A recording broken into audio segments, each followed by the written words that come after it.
Do you think that overtime quarter was possibly the best you've seen Hartley play all season, or is that what you're just expecting from him at this point? Yes, I think he was standing on his head, making a lot of saves for you, and as was Steven on the other end. Like, it was two good goalies just doing whatever they can to stop the ball. But so yes, he played out of his mind, but I think that's almost started to be the expectation we need out of him to start winning games. So it's kind of one of those double-edged sword, I guess, a little bit, right? Like, played really well, but he's got to continue to play that well. Where did this game really rely on the transition game from not just the Knighthawks, but also the Riptide as well? Good question. Again, because historically they're not a team that kind of pushes in transition very well, but I think both teams kind of took advantage of the opportunities that presented them. That's one thing that we do stress, that we got enough horses back there, like, take advantage of the opportunities when they present themselves. And yeah, it was until two whole, basically, like 5-on-5, it was almost non-existent. Like, both defenses were big, they were strong, and making saves after saves from the goaltenders. It was a really good game.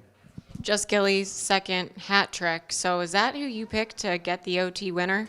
If you ask Patty, he'll say, yeah, he picked him. But hey, took it a long time, but we'll take it. I mean, you go through that first half, and there are so many just offensive mistakes that end up in goals. What was the conversation at halftime?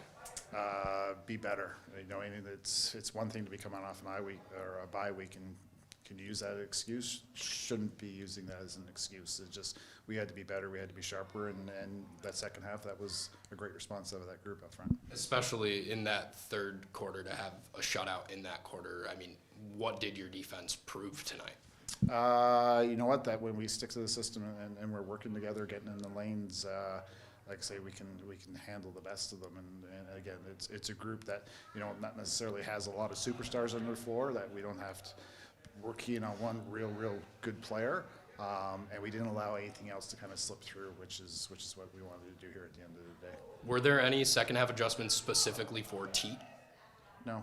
That was kind of what the game plan was for the most part. Like, do our best to get it out of his stick, and I thought we did that, and we didn't allow the other side to hurt us too much. Next week, you're going to have a strong transition team and a strong offensive and defensive team in Toronto, and you're going there. I mean, what are you taking as the biggest thing out of this game to go into that? We got to make sure that we're, you know, sharp right off the bat. Because they're all over the floor. They're tenacious and they're up tempo, you know, on the offensive end and the defensive end, and we just got to manage our effort here a little bit next week.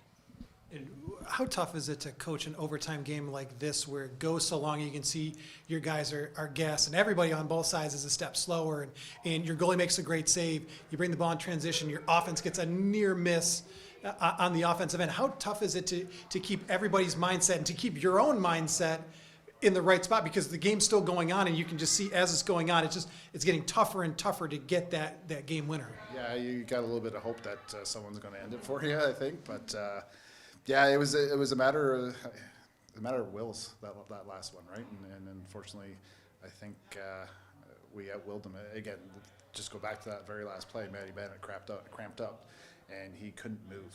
But you know what? He managed to strip Digby, and they put it in 6th stick, and he went down the end of it, right? So it's just battle of attrition at the end of the day, and we came through with it. In this team so far this season, you keep just checking things off, and checking things off of, nobody was expecting to do this, nobody expecting to do this. We did this. Now you play a game where you played 74 plus minutes, and at the end of the regulation, you gave up 4 goals in a row. And to see, normally you see with momentum, the team that scored 4 in a row usually gets that 5th one in a row, usually 1 or 2 minutes into overtime, and it's done. You're disappointed, but your team flipped the script completely. What does that say about that group in the locker room, that they were able to overcome that in just literally a 2-minute break between the 4th quarter and overtime? Yeah, I think it's a little more proof for ourselves that I'm not going to say we're there, but we're still building and we're getting close, right? And again, still outside of this locker room, outside of our dressing room, everybody's going to say, yeah, but oh well, what it is. Like, we have belief in our group here right now, and we're believing in ourselves, and we're proving to ourselves that I think it's a little bit our turn that we can compete and be in this league here.